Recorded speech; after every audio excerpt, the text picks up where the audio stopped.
పొరబాటున చేజారిన తరుణం తిరిగొస్తుందా? ప్రతి పూటొక పుటలా తన పాఠం వివరిస్తుందా? మన కోసమే తనలో తను రగిలే రవి తపనంత కనుమూసిన తరువాతనే పెను చీకటి చెబుతుందా? కడతేరని పయనాలెన్ని, పడదోసిన ప్రణయాలెన్ని అని తిరగే ఛాయా చరిత పుటలు, వెనుచూడక ఉరికే కథలు, తమ ముందు తరాలకు స్మృతుల చితులు అందించాలా ప్రేమికులు. ఇది కాదే విధిరాత,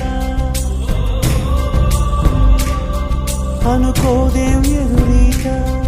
10 నెలలు తనలో నిన్ను మోసిన అమ్మైనా అప్పుడో ఇప్పుడో తనని కలను అంటుందా?